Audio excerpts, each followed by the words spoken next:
which, yeah, Taffeta, it's recording now.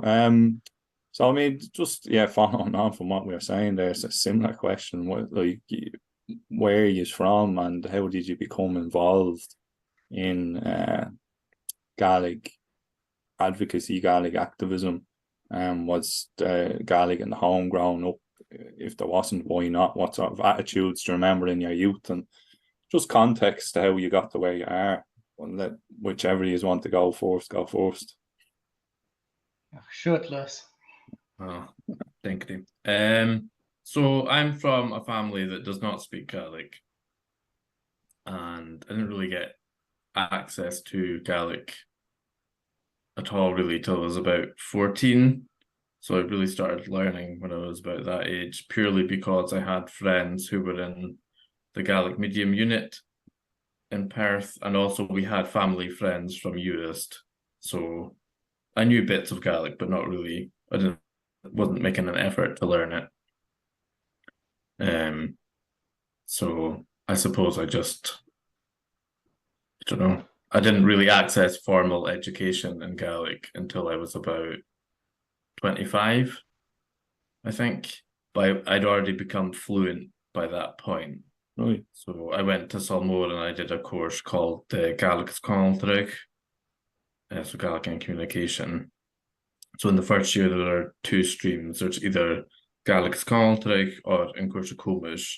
In Cuairse Cuamish is like the immersion course to kind of bring you up to operational fluency. So a bit of a mixed bag. I didn't really expect to get so involved in it, if I'm perfectly honest. Right. It just kind of happened. And the only reason I got involved in Gaelic Medium Education was because when I was at the point of being pretty much operationally fluent, not proficient, I would say, but fluent enough, there was a Crawlick in Aberfeldy near Perth that needed some extra support, and they were looking for young Gaelic speakers. Interesting. Yeah, that's often the way is sort of things just progress. I've noticed even with the teachers here in Ireland, they don't really set off to be highly involved, but they just end up in the deep end eventually. It was kind of interesting as well. I was speaking to someone about this who is a native speaker and about my age. And I was saying to them, it's kind of strange that I would care so much about it because it's not my language.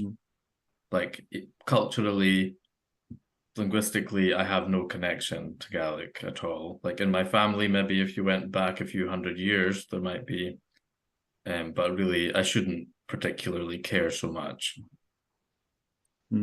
Fascinating, yeah. What about yourself, Dennis? So my family and my parents don't speak Gaelic, although, well, like my grandparents speak Gaelic. So when I was growing up, I would say I heard Gaelic being used among older members of my family. But the primary school I went to was just a small island school with only English available. So Gaelic was never really an option when we were young. Got two older sisters, they don't speak Gaelic. Although, in terms of, there was a lot more Gaelic. Now that I'm a Gaelic speaker, I would say there was a lot more Gaelic being used about among, in the home when you were young, although you maybe didn't necessarily realise it. My dad, although he can speak Gaelic, he understands a lot of it. And there's a lot of phrases, songs, etc. that would always use. And then when I went to high school, we had the choice between doing Gaelic and French, and I chose Gaelic. And just kind of been going from there. Really enjoyed it in school. Then chose to go to Salmore, Ostick on Skye, where I did the Cuairse Cuamish, so that was the immersion year. So from going into high school, I did Gaelic learners, and then you go on, and the immersion year worked really well for me, just sort of bringing what I had learned all together. And then I stayed on and did 3 years at the college, doing a degree in Gaelic development. So the post I'm in now with parents been in for about 4 years, and year before that I was doing working within the Oban community, organising extracurricular activities for pupils. So I was doing a bit of that as well. So, but yeah, a few other, it's just sort of think when I kind of left, kind of reaching the end of high school, I would say I didn't really know what I wanted to do, but I knew that I really enjoyed Gaelic and I really enjoyed learning it. So I sort of, my aim was to go for 1 year to Skye to get proficient in the language, and then I was going to see what was what. But I enjoyed it and just stayed there, and sort of, and now here I am now. So Right, fascinating. And then in terms of, well, you mentioned sort of access to GME and I suppose units, and in your case, there was no elementary schooling, but there seemed to be secondary, and in your case there was a unit, was there? I mean, when you were growing up, was GME sort of tangible for you, or was it more distant and now it's grown, or what's the trajectory there? I would say so Gaelic Medium Education as a unit is and when I was young was available in Oban, in a school within Oban. So sort of people similar ages to myself were some of the first who started in Oban. Oban probably opened about there. Maybe 25 to 30 years ago there was a unit in Oban. It was fairly early on a unit opened in Oban. Again, that was just by a few active parents at the time. All at that time Gaelic speaking parents. Just thinking fun, and now of these sort of pupils who were some of the first, they've pretty much all got parents from the islands. There's a big population within Oban with connections to the islands, Tiree, the Uists, and Barra especially. So there's always been a strong sort of connection there. So yeah, that started. But I think for us, I'm 45 minutes south of Oban, so it just really wouldn't have been an option. I dare say, being a Gaelic family, if we had lived in Oban, I would have probably gone to Gaelic Medium. But I think just where you were, where it was a small school with 20 pupils, you just went to the local school and that was it. And yeah, unfortunately, we didn't. I kind of felt, in primary, looking back, I didn't get a huge amount of opportunities even to take part in much of the sort of FACE programs, etc. Just being that bit further out of town, they didn't always reach out to our schools, which was a shame because where I stay, Gaelic was such a prominent language here, till about 60 years ago, and my dad's generation, late 50s, there's no one that speaks it. Not one person in that generation that speaks it. So then nobody speaks it in my generation either. So really, there was a huge drop off. Like in the sort of 1930s census, there was over 70% of the island Gaelic speakers. Even as late as 61, there was just on the 50%, and now you're down to the few last speakers. So there was a huge drop off just because it really missed my dad's generation as such. Interesting. Yeah, Lewis.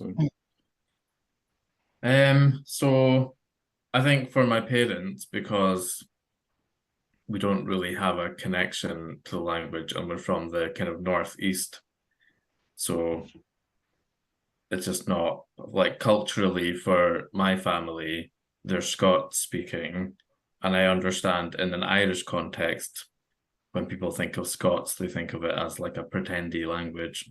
However, for me, that was the language that we spoke at home, and there just wasn't that connection there to Gaelic. It had no relevance to us. So I think for my parents, they wouldn't have been aware that there was a Gaelic medium unit in Perth. And the other thing as well, it would have been on the other side of town, so it wouldn't have been like geographically that convenient. And I don't know how they were promoting it at that time as well. So I would have gone to primary school in 1996, So I don't know at that point when they had units, if it was mainly Gaelic speaking families that were really going to this, and that it wasn't really being promoted as a way to make your child bilingual as it's been kind of promoted in the last few decades. Interesting, yeah. So it seems that it was very attached to the pre-existing Gaeltacht, or the islands and the highlands where it was still spoken through migration and through, I mean, yeah, not a lot of people were coming into it. So all I'll say is, so in my council area, like where I'm from, Perth and Kinross, there are 2 Gaelic units. There's one in Perth itself, and there's one a bit further north up in Aberfeldy. And there's such a cultural difference there, because, so we call it the Gàidhlig, so the rough borders, like the Highland Perthshire, I suppose you would call it. For people in Aberfeldy, it's completely different, because within living memory, they can remember parents, if they're a bit older, or grandparents and great-grandparents who spoke Gaelic in that area, and it's only a 40-minute drive away from Perth. And then if you go to places like Pitlochry, even in the early 80s, they were very old, but they were monolingual Gaelic speakers just outside of Pitlochry, in Moulin and in Strathtummel. So I was like, so geographically, I'm saying in Perth itself, we didn't feel any relevance to it. But you do feel even now that it is different up in Aberfeldy, where people, they see the relevance of the language and they remember older family members who could either understand it or speak it fully. So it's just a very mixed bag. The area I'm from is so mixed. Interesting, very interesting. And it's not to do with a sort of urban-rural divide, or is it? I think, I honestly couldn't tell you. I think there is a bit of that, but really when you go beyond Dunkeld, I don't know if you know where that is, kind of north of Perth, beyond Dunkeld is where there were still pockets of Gaelic speakers, and you had travellers as well in that area. So gypsy travellers who spoke Gaelic. And there are a couple left, I think, that still speak it. But it's kind of mixed in with the cant. I don't know if you know what that is. Yeah. But that's like just like 2 people left in their 60s, I think. Right. So there was definite sort of continuity then. Like, if memory is obviously important, where they'd have been gone for years beforehand, there was less likelihood, you're saying, of even GME coming to the fruition. Right, that's very interesting. And I suppose coming to the present, then, what question for both is, what are the sort of biggest challenges you see now with both GME and with Gaelic? I know that they're going to be multifaceted, and there's loads probably, so whichever you want to feel that. Yeah, I've got quite a lot of things written down here. Yeah. I don't know, Ines, do you want to, I don't know what to do about this. You can start and I'll input. Well, will I talk about maybe like general issues? Yeah, okay. And then you can maybe talk more about like teacher recruitment, things like that. Yeah. Okay. So, we note here. So one of the things that I kind of put down, and I don't know if we really talk about this enough. So there's a bit of an issue. So this is why I'm saying in the consent form that I want this, for my contribution at least, to be anonymous, because I don't want it to be misinterpreted. Should anyone see that Lewis Laing from Comunn the Pàrant said this. So one of the issues is that a lot of children don't reach fluency in the language with GME. Part of that is that I think some parents are kind of the opinion that it's enough just to go from primary 1 to primary 7, and that's it, they're fluent in the language. not the case. It's kind of like a lifelong commitment, isn't it, to maintain that language? And at the very least, they need to continue with Gaelic and Gaelic subjects into high school. But I feel like that message either isn't being put across strongly enough, or that parents just don't care. And that they are perhaps choosing GME for reasons of small class sizes or something like that. That's just my personal thoughts on it.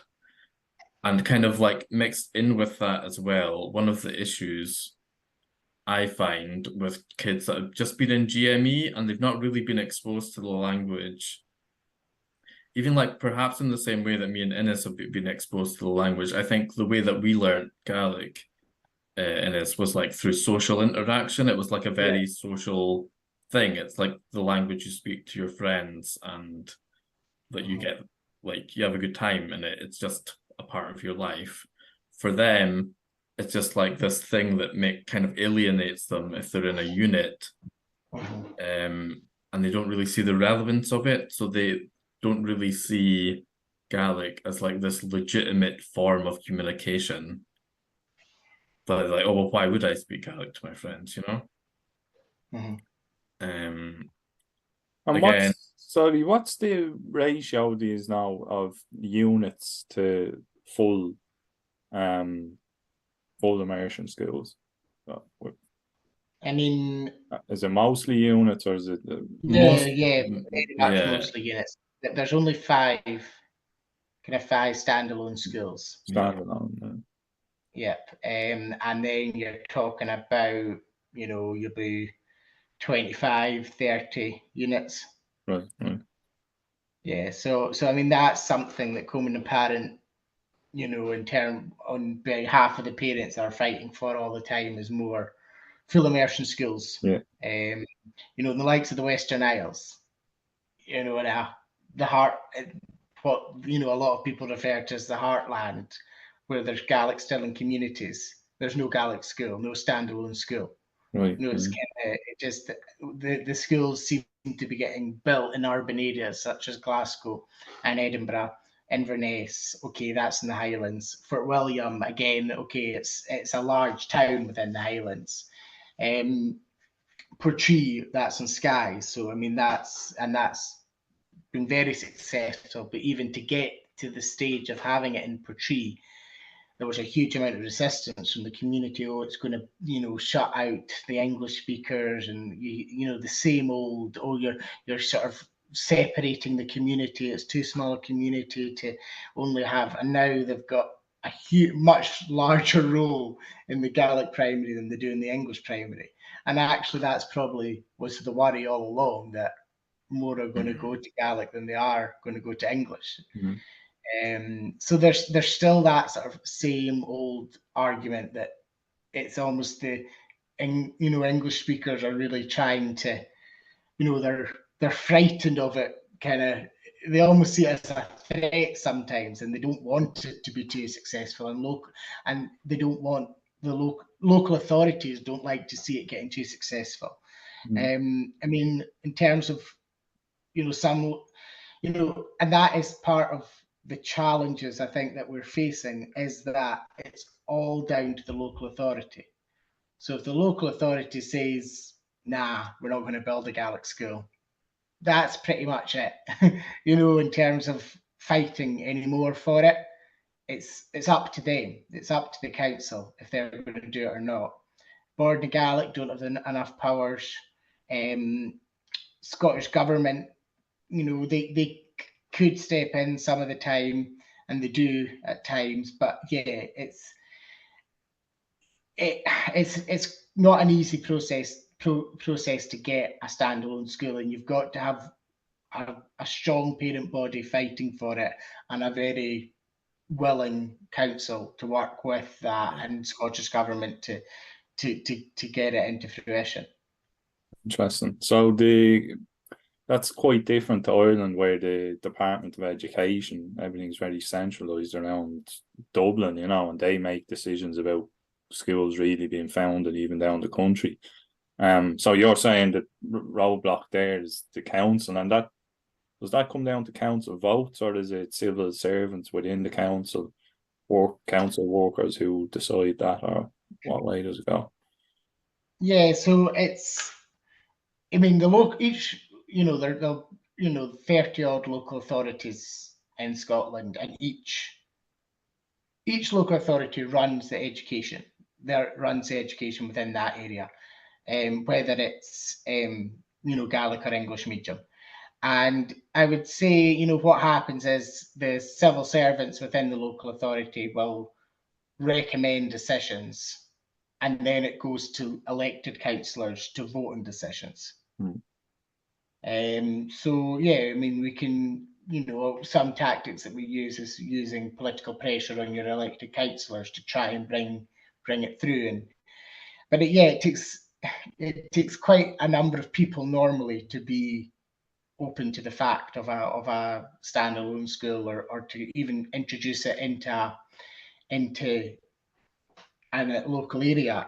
In terms of, within the statutory guidance, if 5 parents put in a formal request for Gaelic education, the local authority then needs to assess that and decide if they're going to introduce it.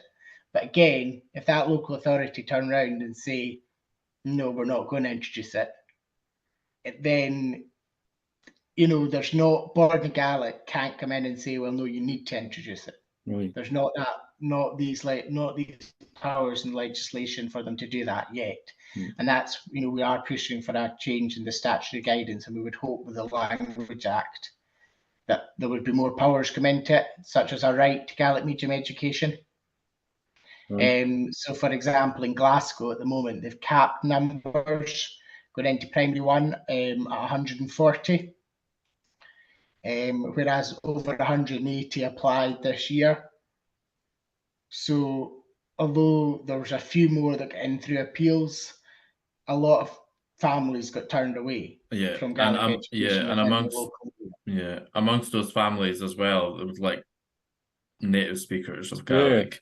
I was talking to a Scottish journalist. He rang me about that because I put up some of my research on Ireland, and he rang me just inquiring about how it works in Ireland, and the native speakers will get priority in the schools, but the understanding is there that these parents who potentially are sending their kids to schools for only convenience, or maybe cognitive benefits from bilingualism, they could trump native speaking families. That's true. There isn't really any system as such to who gets in. And I mean, I've always been, I'm in a sort of two minds about that. What would be the best way to go about? I mean, I think essentially everyone just feels that everyone who wants to get in should get in. And there is a sort of ongoing conversation in Scotland, in terms of the learning community, or the newer community, and the traditional communities and things like that. And I don't really think it's the best sort of way for the language to go. I think it really needs to be looked at as one community, no matter sort of what your background in the language is. Who do you think sort of engenders that discourse? Or I mean, is that people within the Gaelic community, or is it people who are sort of hostile to it and want to see maybe rifts between different sets of speakers, or is that being conspiratorial? I think, to be honest, it's maybe people kind of misinterpreting points of view on things. So just as an example, in my job at least, one of the things that I would be looking to do is kind of maybe introduce parent and toddler groups that are aimed specifically at families who are raising their children in Gaelic, rather than it being a mixed bag of families that have just started learning together coming along, because you're kind of dealing with different language needs. Like a 3-year-old that's been hearing Gaelic since the day they were born is going to have different needs from a 3-year-old that's just started learning it.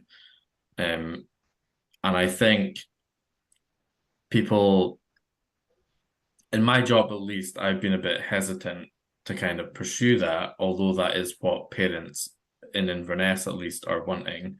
So like Inverness has quite a high rate of, well, quite a strong community, I would say, of Gaelic speakers. It's like 10% Gaelic speaking, which is pretty good for like mainland town, city, whatever you want to call Inverness.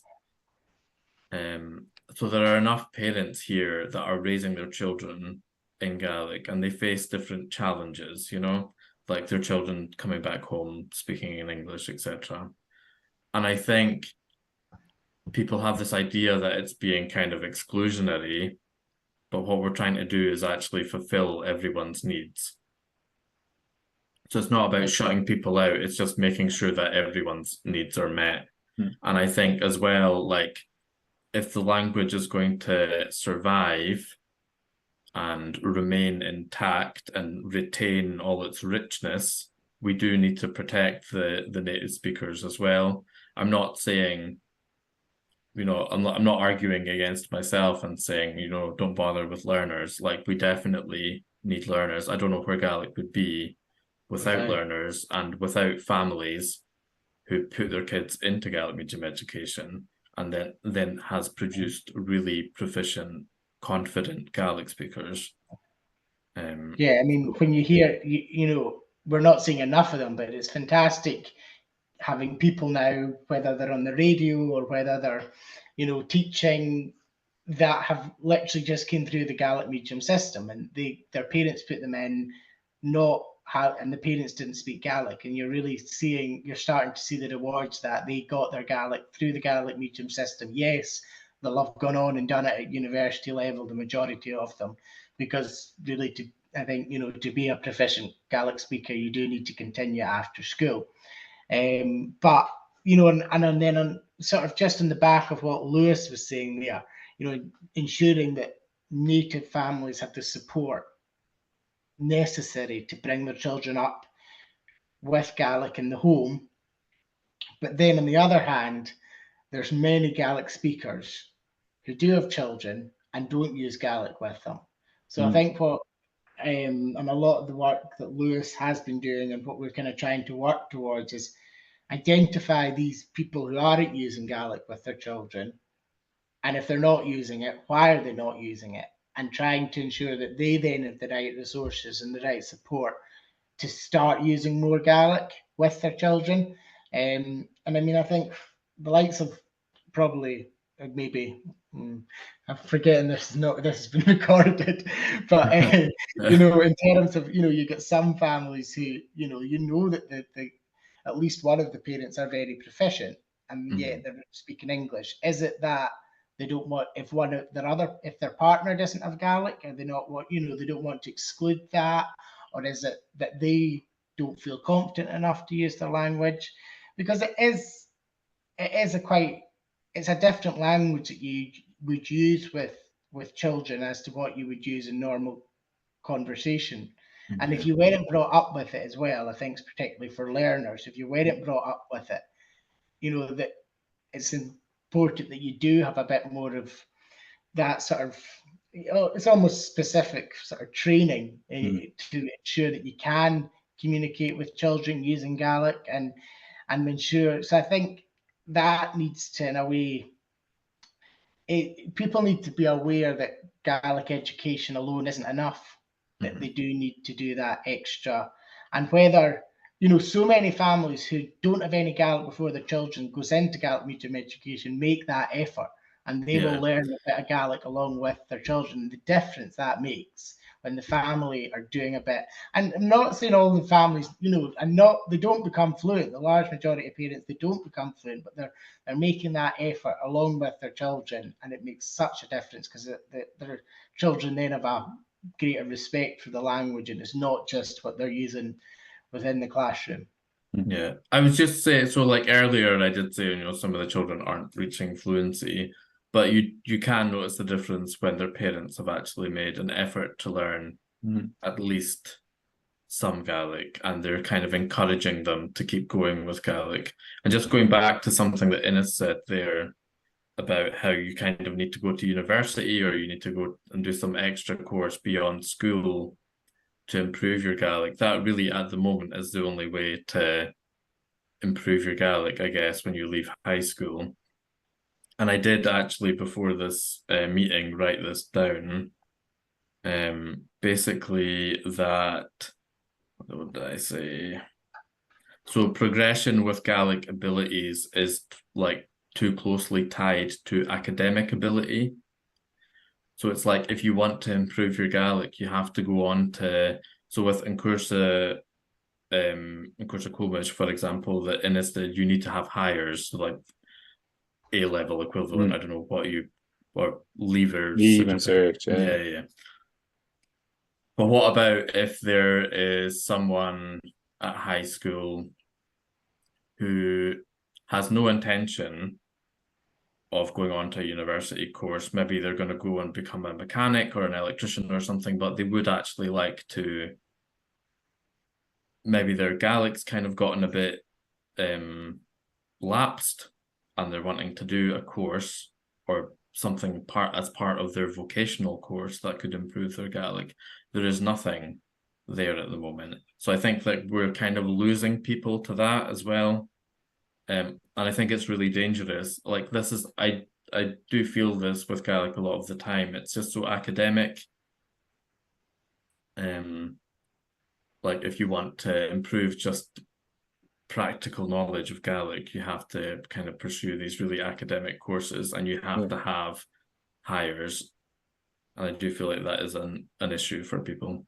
It's very closely linked to education. Yeah, I mean, even in the census here, it's like the question, or the section in the census, is education and the Irish language. That's the way the whole thing is framed, and maybe that comes down to its sort of historic thing of being there's class biases as well. You find that there's overrepresentation of middle class in among GME Gaelic speakers, that these questions of class are there as well in Ireland. Is that similar? Yeah, I would say so. I mean, yes, I would say probably more so in the Central Belt.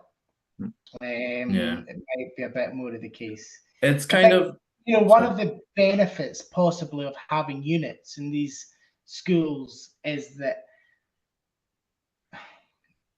maybe families do see it, that maybe wouldn't always be exposed to the option of it. If it's their local school, say, and then, actually, this is an option, and then they look into it. So you're maybe opening to some families who wouldn't always choose it. But I think to a certain extent in the Central Belt, I mean, maybe 10 years ago, there was a huge push on to raise numbers in Gaelic education within the Glasgow, Edinburgh area. And it worked. The really numbers have grown fantastically within the Central Belt. But maybe the focus went away from the Gaelic, to encourage families in. The focus maybe drifted a little bit away from its Gaelic education to more a bilingual education. So families, and I can understand why we did it. We did a focus on you're getting a bilingual education and all the benefits that come with bilingualism for your child. There were, slogans, do you want your child to be bilingual, and things like that. And I can totally understand that, the sort of theory behind that, and it worked. But maybe some parents, I'm not saying all at all, but some parents didn't quite understand the sort of the terms. They weren't choosing it maybe for the Gaelic language, or for the bilingual benefits. Yeah, and I think as well, they maybe didn't understand that to get the cognitive benefits as a child, you need to actually reach fluency. And how do you reach fluency? You have to be involved in all the things that are happening outside of school, and it takes a bit of effort to really benefit from that. But if your child kind of after primary 7 doesn't continue with Gaelic, cognitively they've not really benefited from it. They might have benefited from having a smaller class. I don't know. I think as well, again, I understand why for a few years we kind of focused more on give your, what was it, like really empty kind of slogans, like give your child the gift of bilingualism. When I hear that, when I hear stuff like that now in 2023, it just makes me cringe. I think, why aren't we just selling Gaelic? You know? We're just totally devaluing it. Because I remember at some points, maybe 10 years ago, people were saying, oh, you know, it could be with any language, so why not Gaelic? You're thinking, well, just like, you know, it's worthwhile just learning Gaelic. Like Gaelic in of itself is actually worth learning. You don't need to peddle all the bilingual stuff. That's kind of incidental, isn't it? And I think with the growth has came the sort of challenge now of teacher recruitment, and in terms of, you know, the most significant growth has been across the Central Belt. No real doubt about that. Inverness as well. You know, they've had growth, but I think maybe Inverness's numbers have stabilised a bit.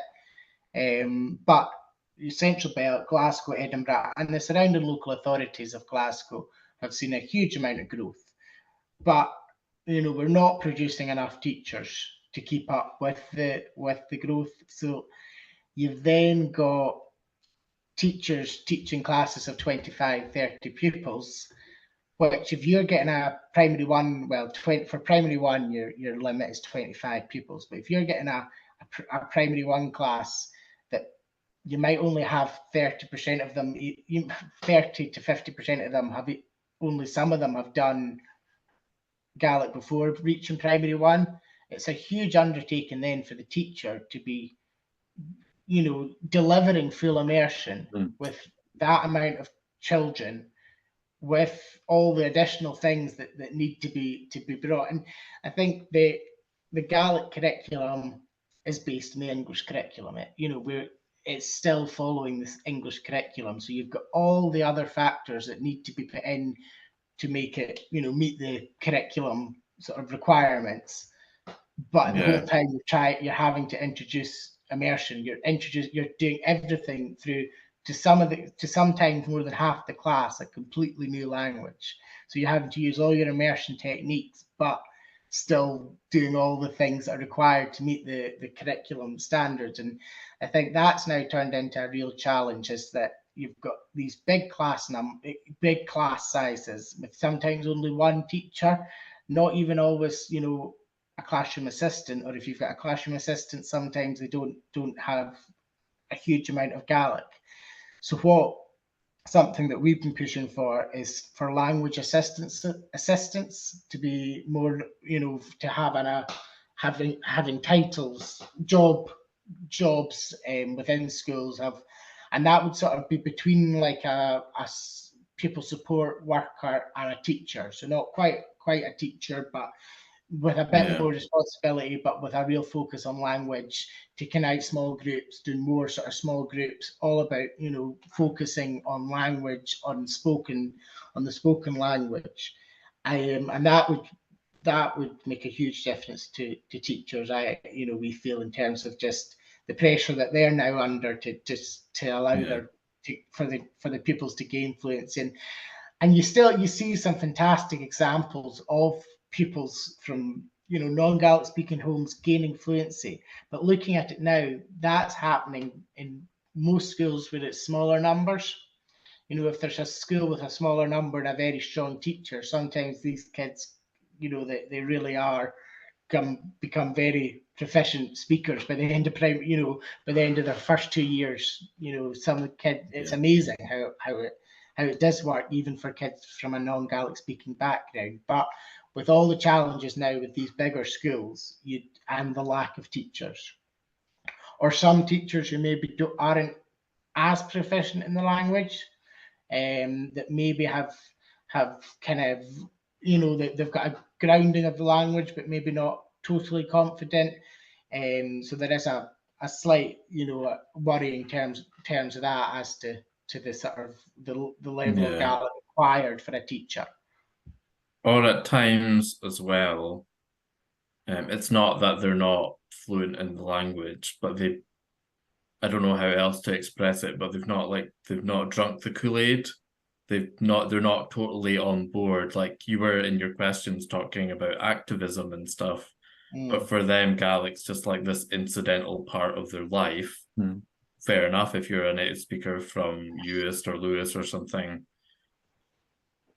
And I think you occasionally see that although they have these skills, they haven't really at times got an attitude that's so helpful. And this is, again, one of the reasons that I'll on the consent form, I'll be putting anonymous, is that in a school around here, there was a teacher who believed that, because we talk about this quite a lot, like what is a Gael, right? This controversial question. And she believed that you weren't a Gael unless you were born in a Gaelic-speaking family in a Gaelic-speaking area. So even if you were born to like a Gaelic-speaking family in Inverness, not good enough.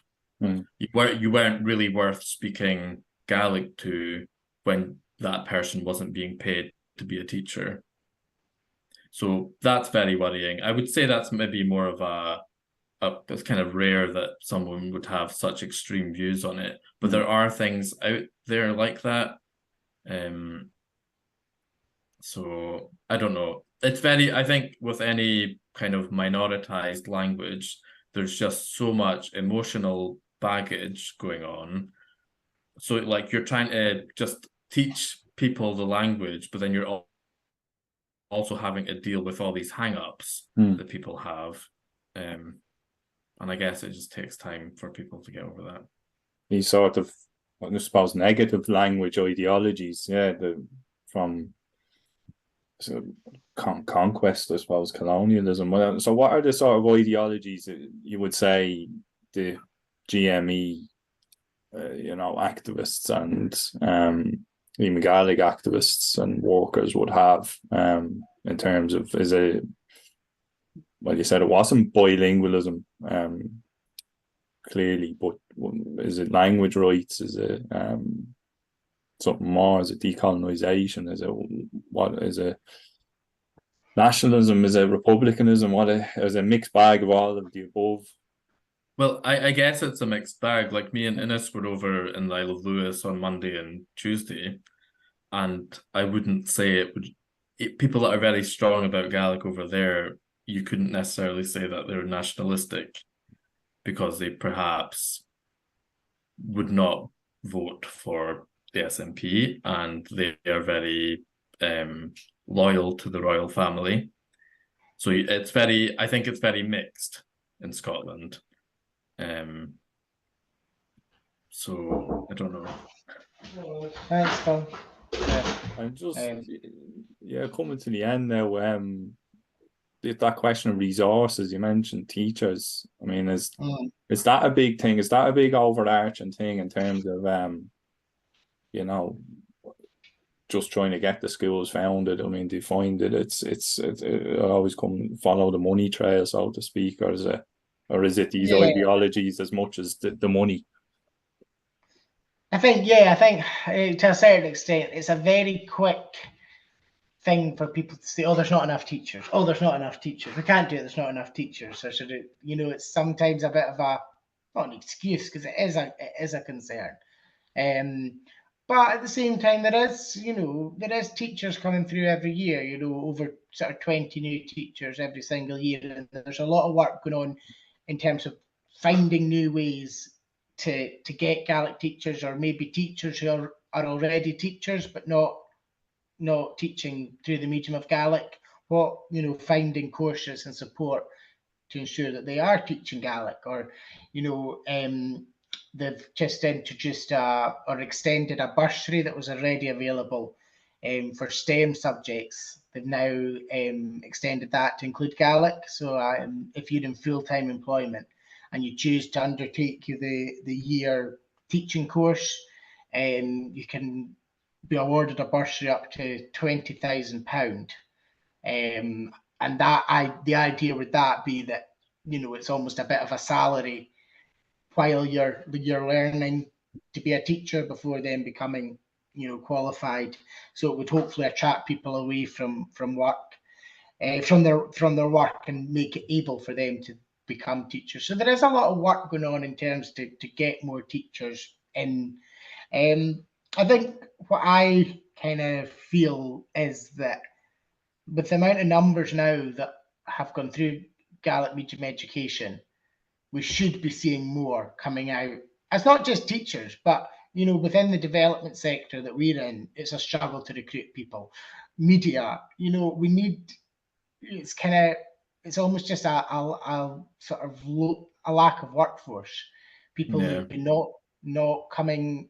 I feel that what I think should be the sort of main, and it is the main aim of Gaelic education, but I think it's forgotten about sometimes, is you're creating the next generation of Gaelic speakers.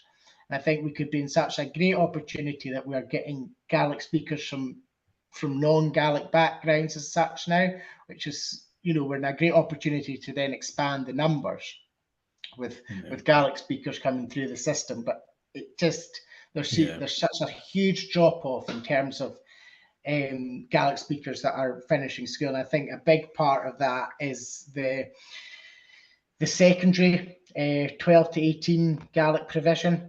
So they'll get their full-time Gaelic education in primary, and the large majority of the time they're getting full-time Gaelic education, you know, a high level of education. And then when they reach high school, there's a huge differentiation between secondary schools. Some secondary schools in Scotland will deliver a pretty good amount of Gaelic in the curriculum, whereas you'll have other schools where the kids are going from full-time Gaelic education to 2 hours a week. You know, so straight away they're losing their Gaelic. By Christmas, you hear parents saying, "Oh, they've really their level of Gaelic's really dropped since they started secondary school, because they're only getting Gaelic. They're not getting any other time to use their language." And so I think that's a real concern, and something, you know, that, and a part of that is teachers, but a big part of it's also schools and timetabling and not allowing enough time for. It's this whole thing that they're making sure that we're still part of the wider curriculum, but actually it's such a specific way of learning that it does need to be looked at slightly differently. I think it kind of has a knock-on effect though. So the whole thing with teachers and everything, I think we were talking about this a few months ago, because Comann Gaelic were looking for an officer somewhere and nobody applied for it. And what one of our managers was saying is, like, 10 years ago, we would never have had this problem. We would have had like so many people applying for this job and nobody has applied for it. But it's that thing, like Innes was saying, when you get into high school, there's issues still with like columns and Gaelic appearing in columns with like English or whatever. So obviously you need to do higher English and stuff like that. So you wouldn't maybe choose Gaelic over English. So because of that, people aren't kind of continuing with their Gaelic. They're not fluent enough to apply for these jobs when they're older. It's all got this kind of knock-on effect. And the thing that I would say also, when Innes mentioned stuff about the curriculum, what I genuinely feel from the government, or like from education hygienists, is that they don't really care about the Gaelic aspect of it.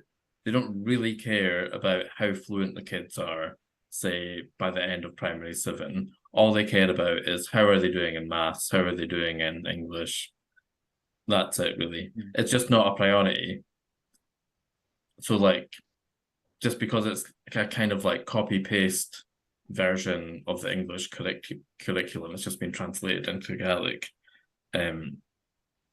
I don't feel that they particularly care about the levels of Gaelic by the end of primary school. And there's no like action plan put into place. So if a child is really struggling with their Gaelic, there's no protocol as such, I don't think, to intervene and try and help them with their Gaelic. It's just like, well, it's not that important, so we won't bother. But there's also no incentive either. No. So when the pupil finishes primary and goes into secondary, you could get Gaelic pupils going right through primary, and they're leaving, and it's going back to what it's so based on exams and based on academia, but there is kids leaving school with absolutely no recognition that they did Gaelic, that they have done Gaelic education. If they don't do an exam, they could have stopped Gaelic by the time they're in second year. So by the time they're 13, 14, they've got no requirement or incentive to continue on to exam level, to qualification level. So you're losing a huge amount of pupils due to several different factors. Okay, you're going to lose some because they're just saying we're not doing it. Fine. Mm-hmm. But you're losing some because it doesn't work within, they might be wanting to do 3 sciences, things like that. Oh, but Gaelic's in one of the columns, so we can't do Gaelic, so that's it. Mm. And then I think what should be happening, okay, you can't do it as a subject maybe, but we'll try and do tutor time. They come together for 20 minutes every day. That is that's through the medium of Gaelic. Or there's more lunchtime clubs on offer, more after school clubs on offer. And that's what Comann and Gaelic do, but they can only be in certain places. There's not enough workforce or funding for them to be across the country and to reach every Gaelic pupil. Funding is the same everywhere, really, isn't it? The neoliberal problem of cutting everything and moving on the wealth to the top of society. I think that's covered. I mean, I only had 7 or 8 questions, and that's covered most of them. I think that's brilliant. And I don't want to keep you for longer than an hour. Yeah, and saying I hope we didn't come across too negative. we didn't get too much of the idealism in terms of, and I kind of got asked as to what would, and I think it's such a huge question as to, could ask one Gaelic speaker what they would see as success, and then another one it's a totally different answer. And I think, for me, it's because I guess we are working within Gaelic education, it would be seeing more pupils come out fluent. I think that would be that would be a success. And even if they're going on, whether they're fishermen, whether they're doctors or mechanics, if they can use and speak the language, I think that would be really an ideal situation. That it doesn't need to just be those that's working within Gaelic activism. It needs to be within the community and people that are doing, whether they're working in an office or but they do have Gaelic and they do use it. Then it's kind of then putting it just more within different workplaces. And when a workplace might say, well, so and so in accounts speaks Gaelic, so we'll do a Gaelic plan, and we'll have Gaelic signage throughout it's just wee things like that could, in terms of visibility of the language and things, are still so far that it needs to come to sort of be to be treated as a national language and to be visible throughout the country. Yeah. Interesting. And then actually just on that, I mean, there is you mentioned Scots earlier, Lewis. I mean, is there pushback against accepting Gaelic then as a national language? I mean, is that part of the problem? Not really. So again, I'm sorry, I'm just so cynical today, but I would say that Scots in my area is very much dying out. So when you look at the census results from 10 years ago, or actually I guess it's more because it was a year delay, wasn't it? It says like over 1 million or whatever, but when they were promoting that, because that was the first year that they had the Scots question on the census, it was saying things like, what is Scots? Do I speak Scots? And it was pretty much saying, oh, if you say I, then you're a Scots speaker, when to me that's a load of bullshit, because like, Innes, you say I. Would you say you're a Scots speaker? No, not the slightest, no. Whereas for me, I have this for my grandparents are like the best Scots speakers I know, but they say things that I understand, but I would never say. So it's a bit like, you know, if you use a tea bag like over and over again, it just gets more and more diluted. That's exactly what it's like with Scots in my family. Like I even said to my nephew to give the dog a clap, and he was like applauding it. I was like, oh no, language lost right before my eyes. So yeah, I don't know. I think you hear a lot of things like, so there's a Gaelic unit in Aberdeen, and if there's anything in the news about it, you get Doric speakers saying, what about Doric? Gaelic doesn't even belong here, blah, blah, blah. And you're thinking, if you want to save the language, you have to put in the effort. Like, people didn't just get given Gaelic Medium Education. It was parents that had to fight for it. Like, if you really want to fight for Doric, then you have to fight for it yourself. Like, the government's not just going to hand out whatever you need. And absolutely everything that within in terms of Gaelic education, everything where we are now has pretty much all been down to activism from parents and parents fighting for, and we still are at the pretty much same stage that we were at when Gaelic education started, that it is down to parents pressure and fighting for everything. You know, nothing, as I'm sure it's the same in Ireland, nothing is handed to you in a plate. Everything is sort of fought for. And that can, I think, for folk involved in Gaelic activism, it can, you know, the likes of our manager has been involved in Gaelic education all our life pretty much, and you know, from when it started, and it must get so kind of disheartening at times, and things that, you know, local authorities and attitudes that we sometimes are faced with, and I guess just the sort of, you know, the ignorance of some people who get high up posts within Scottish government and within local authorities, within, you know, local authorities in Gaelic speaking areas, but they just don't have the experience. They're just oblivious to the fact of the language and the needs of it. So it's sort of sometimes feels like if you're dealing with these sort of public sector bodies, it's then going back to the beginning, and having to almost explain what situation it is now, what we need to get to, what needs to be done. And but yeah, it's sort of, it seems to be, there's still that, you're always going to get the ones that will be telling you, oh, why, there's no point, why are you doing it, like the sort of old sort of Gaelic was never spoken here, when they're sitting in a place with a very clear Gaelic name. But, you know, but you're always going to have that. But it's sometimes just the fact that some folk are just so oblivious to it. It's like, like if you say what you do, it's almost like, oh, I didn't really know folks spoke Gaelic and things. And you're just like, I know you'll be wanting to wrap this up. However, you did have this other question, which was just about like what was the biggest advance made since becoming involved in this work? And I don't know, maybe on a different week I would have a different answer for you.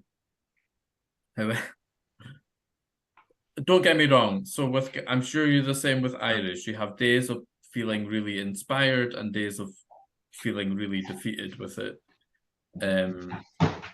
I would say I'm having a defeated kind of week. And my answer to that was that frustratingly very little has changed. Like, there's not really been much advance made, if I'm honest. My kind of summary of it is that it's just really underfunded. Everything in Gaelic is really, really underfunded. And I sometimes feel that we're given certain targets, and then when you don't meet those targets, you're really criticized for it. And you're thinking, well, it's kind of impossible to reach these targets when we have no money. And also it's just inefficient. This whole thing as well, like Innes was talking about having language assistants in GME. So people like our manager Maggie have been pushing for that since GME started. And like all these years down the